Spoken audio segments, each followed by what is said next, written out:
Yeah, so I'm wondering if the West Indies women can do the same thing that the West Indies men did to England and beat them. We all know this is not T20, but is it possible? Welcome, Sports Nation, to Sports DTM, the sports channel where we call sports down the middle. You can expect the latest in sports news, views, and reviews from our resident analysts. No sports topic is too controversial, and no team or player is above criticism. So just smash that subscribe button and ring that notification bell to make sure you don't miss out on our balanced offering of riveting sports content. And don't forget to like, share, and leave a comment below. Welcome to Sports DTM. Greetings, Sports DTM fans, and welcome to another episode of Sports Down the Middle, your channel of undiluted sports content. Raymond and I are here to talk about the upcoming matchup between the West Indies women and England.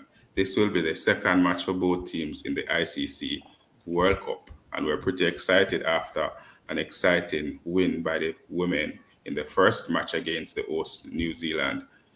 Ray, how you feel about this matchup? Yeah, I'm feeling excited. We all know they're placed different rankings. England is ranked, I think it's third, and West Indies is ranked all the way into seventh. I can just imagine the gap in ranking would actually give you the feeling that, it's an easy win for England. But we all know the type of team West Indies is, and for big tournaments so far, they have come to the party and hoping that they continue. So I'm ecstatic and can't wait to see the results of this game.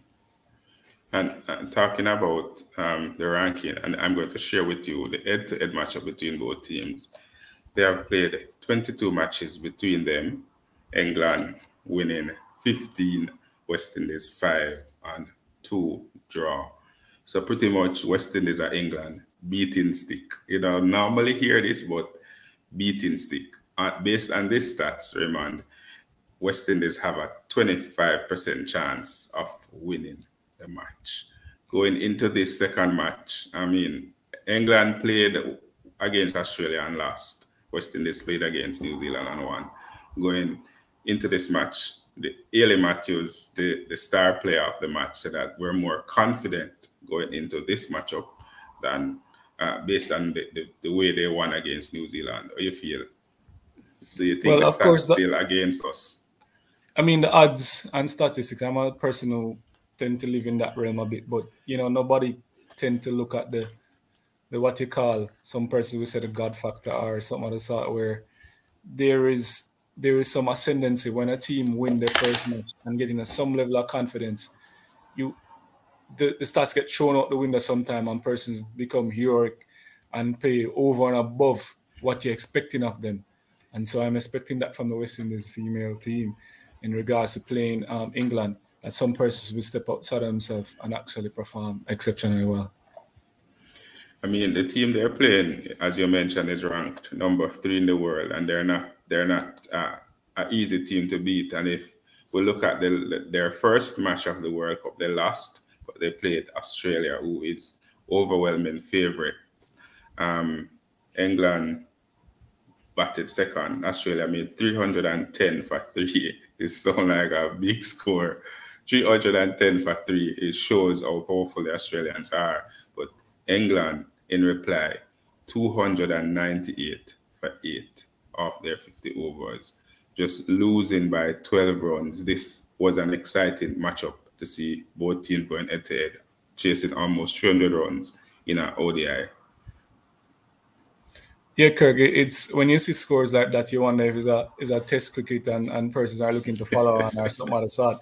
But and such run rate, I can just imagine how exciting the game was. You saw some exceptional batting from the Australian team, and England in response put up such, like a brilliant challenge. 298. They didn't have as much wicket to actually effectively overhaul the score of the 310, but those scores would seem scary, whether male or female. Scores like that will give you nightmares in a sense that the team that you're about to face, how can you contain them? And in fact, if you can't, how can you actually, chase down the score and eclipse it?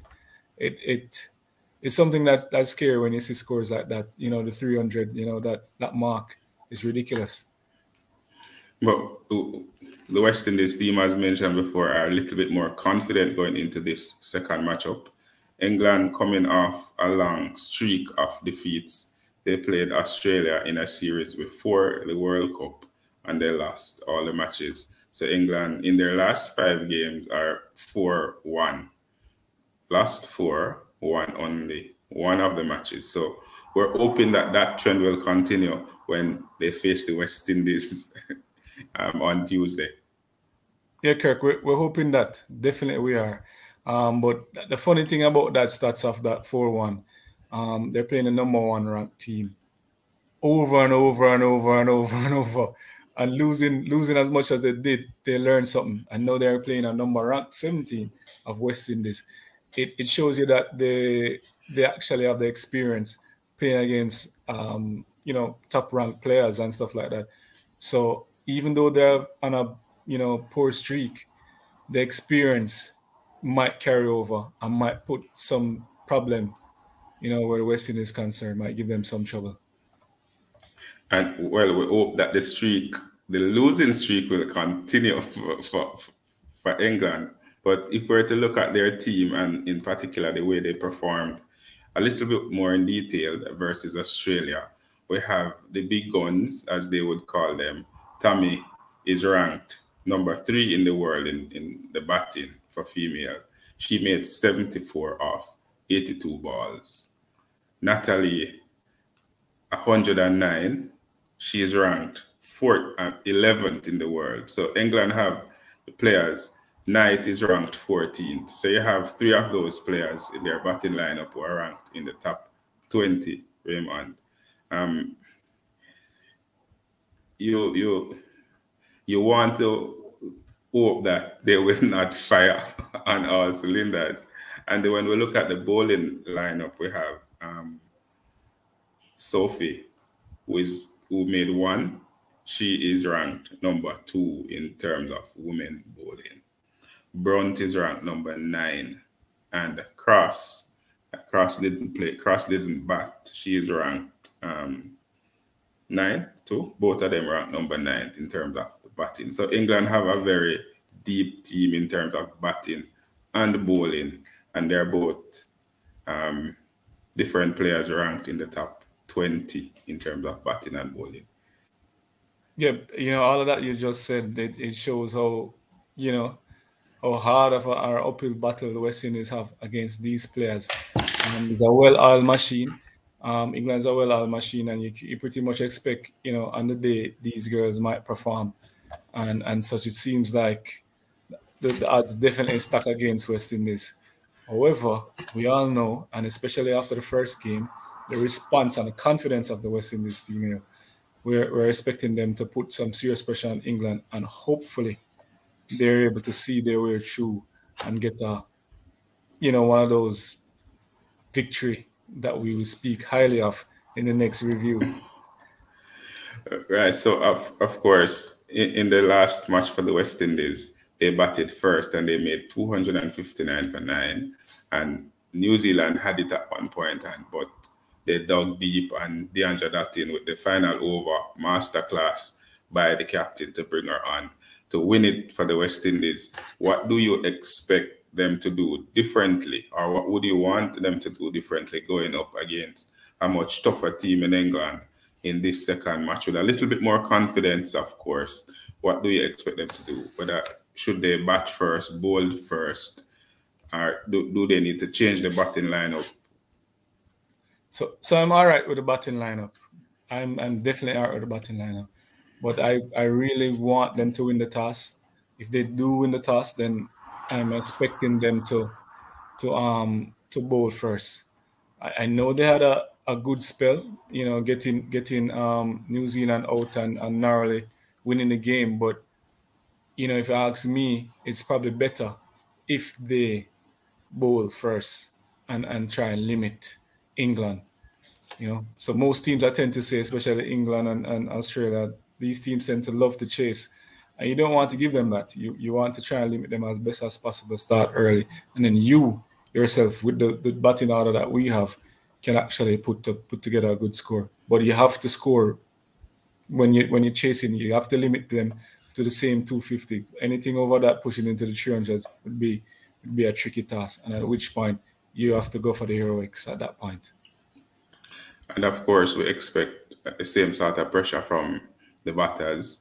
Ailey Matthews, Deandra Dottin didn't fire in this matchup, so we're expecting her to lift some more weight with the batting. She scored 150 in a match recently against South Africa, so we want to expect something, a similar performance like that. Captain also need to step up a little more, Stephanie Taylor, but overall, as you mentioned, bowl first, chase the runs, and secure your 2 points. Just to update, all teams will be playing each other once in a league format, and the top 4 will qualify for the semi-final. So it is extremely important that we win all the matches so that we can be in the top 4 for the semi-finals. So we expect nothing less than that based on how they performed against New Zealand.